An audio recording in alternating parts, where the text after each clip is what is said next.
On the night of February 1st, 1959, 9 experienced hikers cut their way out of their own tent from the inside and ran into a Siberian blizzard wearing socks, underwear, and almost nothing else.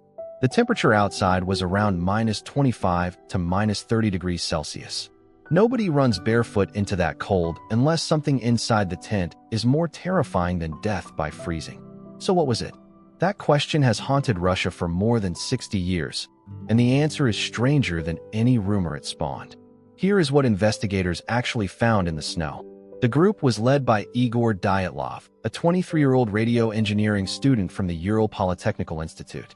8 of his companions were students and graduates, fit, trained, and certified for the hardest grade of winter trekking the Soviet system recognized. The youngest was around 20. The oldest, Semyon Zolotaryov, was 38, a war veteran and a working ski instructor who had asked to join almost on impulse. These were not tourists. They had logged long expeditions before, in conditions that kill the unprepared. Their goal was Mount Otorten, deep in the northern Urals, a trip the club rated Category 3, the most difficult tier. To reach it, they had to cross a slope the local Monsey people called Kolotsyakal, a name that translates roughly to Dead Mountain. The Monsey were reindeer herders who knew this country well, and that name was no marketing. They never finished the route. The plan was simple and proven. Reach the village of Vazai, push north on skis, set up camp, and summit. Dyatlov told their sports club he would send a telegram when they returned, expected around February 12th. They were a careful group. They kept a shared journal and several personal diaries. They photographed each other laughing in the snow, throwing snowballs, posing on their skis. One member, Yuri Yudin, fell ill with a flare-up of joint pain early in the trek and turned back at an abandoned logging settlement, hugging his friends goodbye and handing over some of his gear.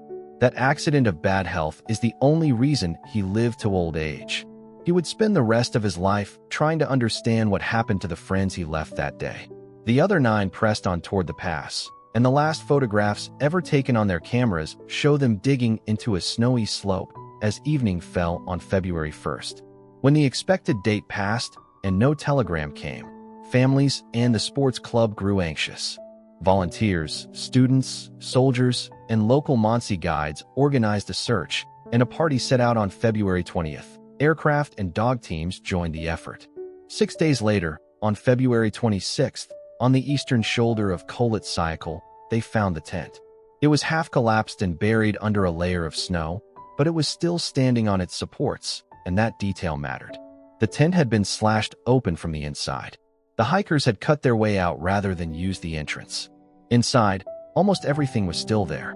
Boots, coats, axes, food. People who plan for -30 do not leave their boots behind on purpose. So why did they? The footprints told the next part.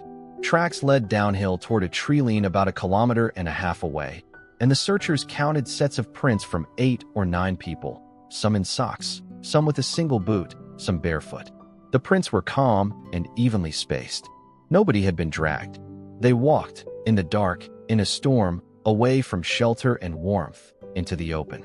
At the edge of the forest, under a tall cedar, the searchers found the first 2 bodies. Yuri Krivonischenko and Yuri Doroshenko lay near the remains of a small fire. The lower branches of the cedar were broken up to about 5 meters high, as if someone had climbed it, maybe to look back toward the tent. Both men were down to their underwear, and there were burns on their skin and hands, as if they had warmed themselves at the fire past the point of feeling.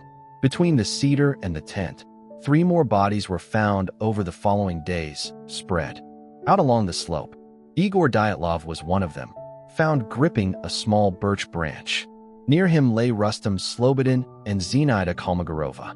Their positions all pointed the same direction, heads toward the camp, bodies stretched uphill, as if they had been trying to crawl back to the tent when the cold took them. 5 accounted for still missing, and it was the final 4, found months later, that turned a tragedy into a legend. The snow did not give them up until May. In a ravine deeper in the forest, under nearly 4 meters of snowpack, lay the last 4 hikers. And their injuries made no sense to the people who first saw them. Ludmila Dubinina and Semyon Zolotaryov had severe chest fractures. Nikolai Thibault-Brignoles had a fractured skull. The force required was often described as comparable to a car crash, yet there were almost no external wounds to match. That contradiction is what launched decades of theories. Some pointed to the soft tissue damage on Dubinina's face. Some seized on faint traces of radioactivity found on a few items of clothing. Others noted that a handful of the recovered garments later tested for low-level radiation, and that the official Soviet inquiry closed the case in 1959 with a phrase that satisfied no one. The hikers, it concluded, had died from a compelling natural force they were unable to overcome. A compelling natural force. The Soviet state offered no further detail, sealed parts of the file, and the silence did the rest. Into that silence rushed everything.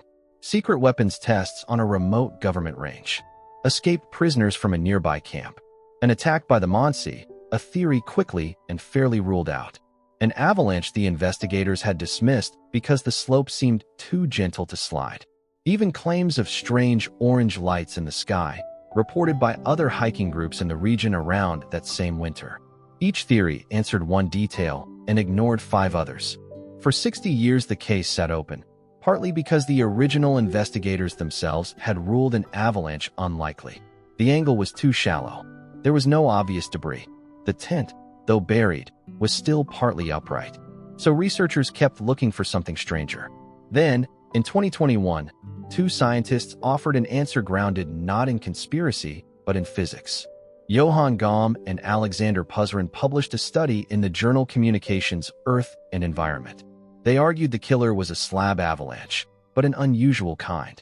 When the hikers cut into the slope to pitch their tent, they sliced through the snow and left a steep edge above them. Strong katabatic winds that night kept piling dry snow onto that weakened shelf. Hours later, in the dark, the slab let go. Not a roaring wall of powder.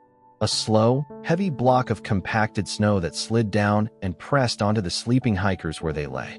To test it, the researchers used crash simulation models originally built by the car industry and even animation code from a Disney film about snow. Their conclusion was unsettling in its simplicity.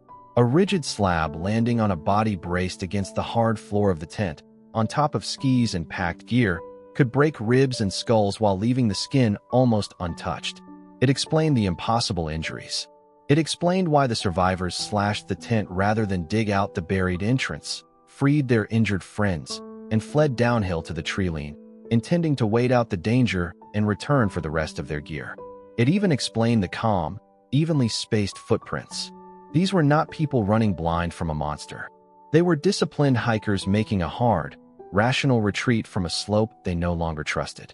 But the cold did not let them return. One by one, in the dark, they lost the fight.